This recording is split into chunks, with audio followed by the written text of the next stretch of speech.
ججز کے خط والا اسی میں معاملہ بات کرتے ہیں کہ اسلام آباد ہائی کورٹ کے ججز کا معاملہ اب تک ہر جگہ موضوع گفتگو بنا ہوا ہے. بظاہر ہی غیر سیاسی معاملہ ہے، لیکن سیاسی جماعتیں جو ہیں وہ ڈائریکٹ یا انڈائریکٹ اس ایشو کے ساتھ خود کو جوڑے نظر آتی ہیں. ججز کے خط میں سامنے آئے الزامات سے زیادہ الزامات کی تفتیش کا طریقہ کار متنازع ہو رہا ہے. سپریم کورٹ کی جانب سے از خود نوٹس لینے کے باوجود کوئی بھی فریق مطمئن نظر نہیں آتا. تحریک انصاف کو پہلے کمیشن بنانے پر اعتراض تھا، اب اس کا مطالبہ ہے کہ فل کورٹ بینچ معاملے کو دیکھے. خان صاحب نے سپریم کورٹ سے یہ مطالبہ کیا ہے کہ سپریم کورٹ نے سو موٹو لیا، یہ بہت خوش آئند ہے، لیکن ان کیس میں اس لیٹر میں عدلیہ کی آزادی کا عنصر شامل ہے. جج صاحبان نے صرف یہ نہیں کہا کہ وہ کس سرکمسٹانسز سے گزر چکے ہیں، بلکہ انہوں نے یہ کہا ہے کہ عدلیہ کے میں آج بھی انٹرفیرنس ہو رہی ہے. اس لیے ہم خان صاحب کی طرف سے بھی مطالبہ کرتے ہیں چیف جسٹس صاحب سے کہ وہ فل سپریم کورٹ بنائیں، فل کورٹ بنے اور اس کی تہ تک جائے اور وہ اقدامات کرے جو انشور کرے کہ عدلیہ ہمیشہ کے لیے آزاد ہو اور عدلیہ کے کام میں کوئی انٹرفیرنس نہ کرے. اچھا جی، بات فل کورٹ کی ڈیمانڈ تک بھی محدود نہیں. تحریک انصاف کے سیکرٹری اطلاعات رؤوف حسن سمیت پی ٹی آئی کے کچھ اور رہنما تو چیف جسٹس پاکستان کے استعفے کا مطالبہ کر رہے ہیں. حالانکہ پی ٹی آئی میں موجود سنجیدہ طبقہ سمجھتا ہے کہ اس معاملے کو سیاسی رنگ دینے سے مقصد حاصل نہیں ہوگا. میں سمجھتا ہوں کہ ان کو اس میں نہیں پڑھنا چاہیے. پارٹیز کا یہ معاملہ نہیں ہے، کیونکہ جب پارٹیزن ہوگا تو پھر بات کہیں سے کہیں اور چلی جاتی ہے. میں نہیں سمجھتا سیاسی جماعتوں کو اس معاملے میں مداخلت کرنی چاہیے. یہ معاملہ عدلیہ اور بار کے سپور کر دینا چاہیے، ورنہ جب کبھی سیاسی جماعتیں آتی ہیں تو ان کا اس میں اینگل آ جاتا ہے، اور چاہے ایک سیاسی جماعت درست طور پر بھی کہہ رہی ہو تو دوسری سیاسی جماعت کو ایک بہانہ ملتا ہے اس بات کو اٹیک کرنے کا. میں سمجھتا ہوں مناسب یہی ہے کہ فل کورٹ کرے، اور ہم عدالت کے سامنے ریکویسٹ بھی یہی کریں گے کہ آپ فل کورٹ ہی سنیں اس کیس کو. مسلم لیگ نون ججز کے خط کی انکوائری پر تیار ہے، مگر ساتھ ہی اس کا مطالبہ ہے کہ جب عدالتی معاملات میں بیرونی مداخلت کی تحقیقات کرنی ہیں تو دھرنے، پیناما کیس سے نواز شریف کی نااہلی تک جو کچھ ہوا ہے اس کو بھی سامنے لایا جائے. کچھ لوگ سپریم کورٹ کے تحت جے آئی ٹی سے انکوائری کرانے کو درست طریقہ سمجھتے ہیں. اب سوال یہ ہے کہ جب تحقیقات کے طریقہ کار پہ اتفاق نہیں ہو رہا ہے، ایسے میں کل کوئی بھی نتیجہ آتا ہے تو پتہ نہیں اسے کون قبول کرے گا.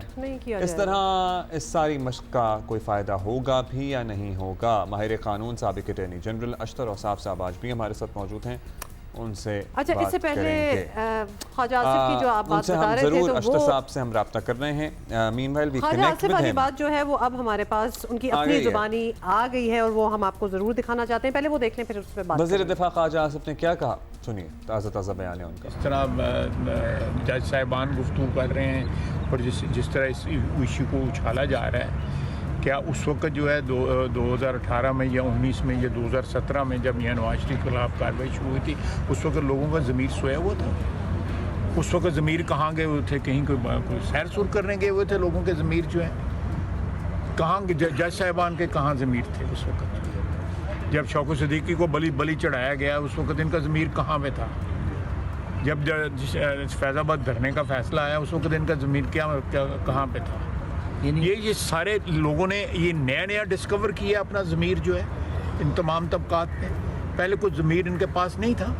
کوئی نیا انہوں نے کوئی امپورٹ کیا یا ادھار لیا ہے، تیرے کو لے آیا یا میرے کو لے آیا، کسی کو لے آیا. یہ موسمی جو ہے حالات کے ساتھ جو ہے لوگوں کے موڈ بدل جاتے ہیں، لوگوں کے اصول بدل جاتے ہیں، لوگوں کے رویے بدل جاتے ہیں. کسی کا ضمیر جاگ اٹھتا ہے، جب ضرورت نہیں پڑتی ضمیر سلا دیتے ہیں. یہ اس قسم کے موسمی تو حالات جو ہے نا، ان سے تو ہمیں ساری دنیا موسمی حالات سے جب متاثر ہوئی ہے، ہمارے تو موسمی حالات بھی مختلف قسم کے ہیں. یہ آپ نے سن لیا اور یہ ان کا کہنا تھا. اسی معاملے پہ ججز کے خط والے معاملے پہ بات کر رہے ہیں. ماہر قانون سابق اٹارنی جنرل اشتر اوصاف صاحب ہمارے ساتھ موجود ہیں. اشتر صاحب، جب اسلام آباد کے ججز نے وہ خط لکھا تھا اس دن ہماری آپ سے بات ہوئی تھی اور آپ کی رائے تھی کہ یہ ایشو سپریم کورٹ بھی دیکھ سکتی ہے اور پارلیمنٹ بھی. اب سپریم کورٹ نے لارجر بینچ بنا دیا ہے. آپ سمجھتے ہیں کہ اب یہ معاملہ کسی انجام تک پہنچے گا؟ میں نے بالکل یہی بات کی تھی، مجھے یاد بھی ہے، اور اس کے بعد جو پیش رفت ہوئی اس میں جو معاملہ تھا وہ سپرد ہو گیا کمیشن کے لیکن اس وقت بھی میری رائے یہی تھی کہ گو کہ کمیشن کے پاس یہ معاملہ چلا گیا ہے، لیکن یہ چیف جسٹس آف پاکستان کے اوپر ذمہ داری آ گئی، کیونکہ وہ ایک ایسے منصب پہ ہیں کہ وہ صرف سپریم کورٹ کے چیف جسٹس نہیں، وہ چیف جسٹس آف پاکستان ہیں۔ تو دیکھنا یہ ہے کہ اب 7 رکنی بینچ جو بیٹھا ہے وہ اس کو کس نہج پہ لے کے چلتا ہے، کس کارروائی کس طرح آگے چلتی ہے اور اس میں سے کیا اخذ ہوتا ہے۔ لیکن مجھے ایک چیز کی امید ہے، اور وہ امید یہ ہے کہ چونکہ چیف جسٹسز جو پشاور کے بھی تھے، اسلام آباد ہائی کورٹ کے بھی تھے، وہ بھی اس میں بیٹھیں گے، اور جو بلوچستان ہائی کورٹ کے چیف جسٹس تھے اور اب وہ تینوں حضرات جو ہیں وہ اب بیٹھے ہیں سپریم کورٹ کے ججز کے طور پہ، تو ان کو ایڈمنسٹریٹو سائڈ کا بھی ادراک ہے اور ان کو جوڈیشل سائڈ کے اوپر بھی پوری گرفت ہے۔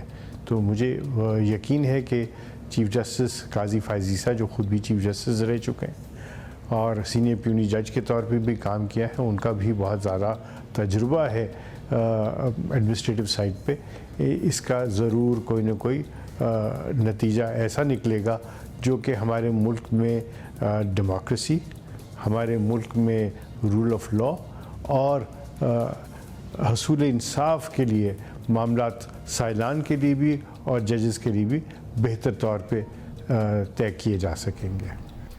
اچھا صاحب، تحریک انصاف اور دیگر بہت انفیکٹ یہ سمجھتے ہیں کہ لارجر بینچ نہیں فل کورٹ بنانا چاہیے، تو آپ کی نظر میں یہ آپشن کیسا رہے گا؟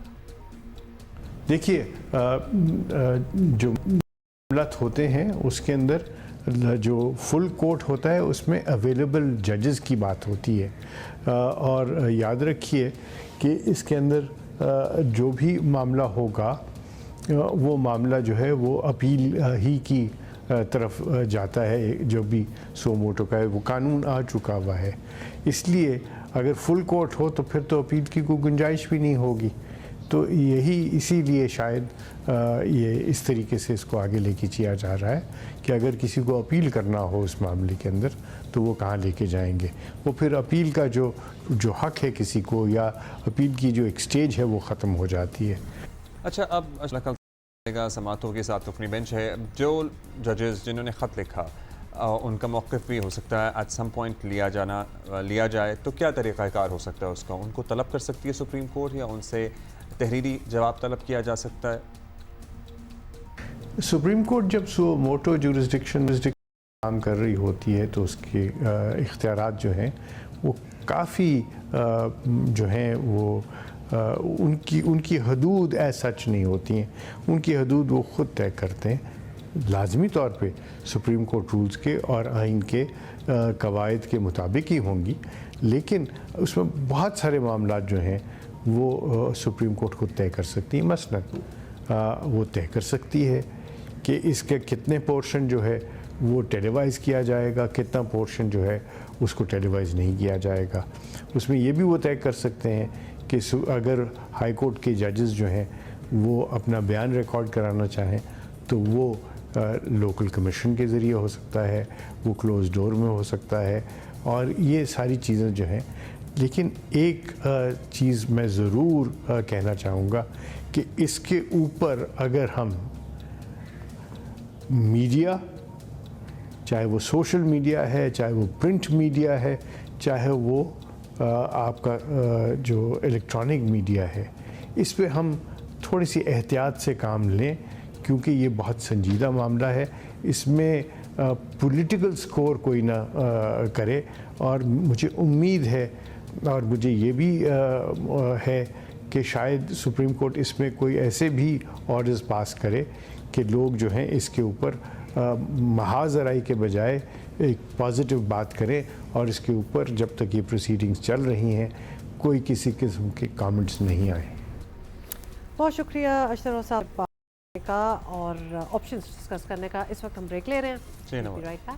کراچی میں گزشتہ 24 گھنٹوں کے دوران ڈاکوؤں کے ہاتھوں کئی افراد زخمی ہو گئے ہیں، چلیں شکر ہے جان نہیں گئی کسی کی۔ اورنگی ٹاؤن میں ایک دکاندار کو گولی مار کر قتل کر دیا گیا، نہیں جان چلی گئی۔ اورنگی ٹاؤن میں دکاندار کو گولی مار کر قتل کر دیا گیا۔ اس کے بھائی کا کہنا ہے کہ واقعہ